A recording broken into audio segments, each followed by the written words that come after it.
அண்மை செய்தி. பாஜகவிலிருந்து விலகியுள்ள அண்ணாமலை டெல்லியிலிருந்து சென்னை திரும்பியிருக்கிறார். சென்னை விமான நிலையம் அவர் வந்திருக்கிறார். அவருக்கு உற்சாக வரவேற்பு அளிக்கப்பட்டு வருகிறது.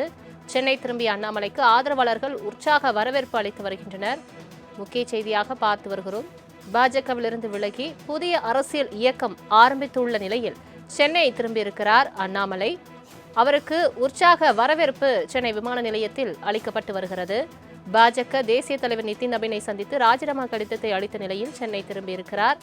அண்ணாமலையின் ஆதரவாளர்கள் தற்பொழுது சென்னை திரும்பிய அண்ணாமலைக்கு உற்சாக வரவேற்பை அளித்து வருகின்றனர். அது தொடர்பான காட்சிகளை நாம் பார்த்து வருகிறோம். பாஜகவிலிருந்து விலகியுள்ள அண்ணாமலை டெல்லியிலிருந்து சென்னை திரும்பியிருக்கிறார். சென்னை விமான நிலையத்தில் சென்னை திரும்பிய அண்ணாமலைக்கு உற்சாக வரவேற்பு அளிக்கப்பட்டு வருகிறது. முக்கிய செய்தியாக பார்த்து வருகிறோம்.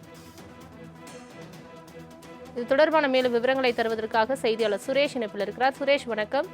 தற்பொழுது டெல்லியிலிருந்து சென்னை திரும்பிய அண்ணாமலைக்கு அண்ணாமலையின் ஆதரவாளர்கள் உற்சாக வரவேற்பு அளித்து வருகின்றனர். மேலும் விவரங்கள் என்ன? வணக்கம்.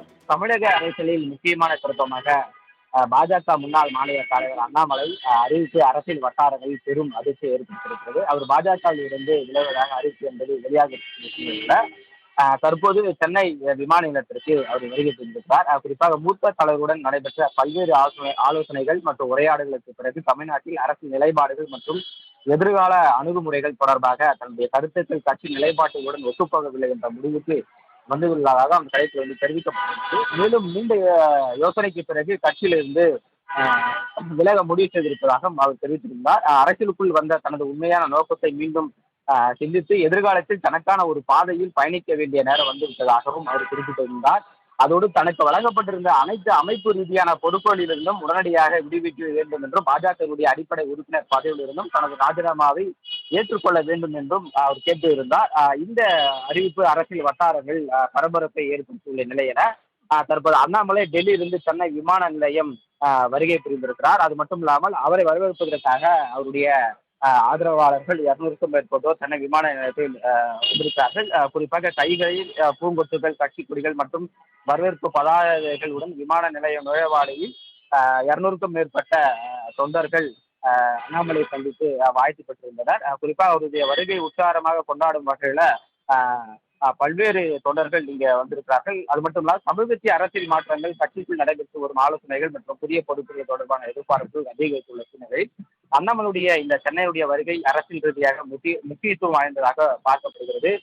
இது மட்டும் இல்லாமல் சென்னை விமான நிலையத்தில் தற்போது முழுவதுமாக அவருடைய ஆதரவாளர்கள் இருக்கக்கூடிய ஒரு நிலையம் இருக்கிறது. அது மட்டும் இல்லாமல் செய்தியாளர் சந்திப்பு கேட்டதுக்கு கூட நான் தற்போதையும் செய்தியாளர் சந்திப்பு இல்லை, நாளை நான் செய்தியாளர்களை சந்தித்து இதற்கான முழு விளக்கத்தையும் நான் செய்தியாளர் சந்திப்பில் நான் தெரிவிக்க வேண்டும் அவர் தரப்பிலிருந்து சொல்லப்பட்டிருக்கிறது. அது மட்டும் இல்லாமல் குறிப்பாக ஒரு 45 நிமிடத்திற்கு முன்புதான் பாரதிய ஜனதா கட்சியிலிருந்து மாநில துணைத் தலைவராக இருக்கக்கூடிய கரு நாகராஜனும் பாஜகவில் இருந்து விலகி இருக்கார். அது மட்டும் இல்லாமல் பாஜகவில் இருக்கக்கூடிய சில நபர்களும் கட்சியை விட்டு விலகி தற்போது அண்ணாமலைக்கு அந்த ஆதரவு என்பது அளித்து வருகிறார்கள். இன்னும் வரக்கூடிய நாட்கள்ல பாஜக கட்சியிலிருந்து இன்னும் சில முக்கியமான நபர்கள் விலகி அண்ணாமலையுடன் இணைந்து அந்த இயக்கத்தில் பயணிப்பார்கள் என எதிர்பார்க்கப்படுகிறது என்பது குறிப்பிடத்தக்கது. தங்களின் முழு விவரங்களுக்கு நன்றி சுரேஷ்.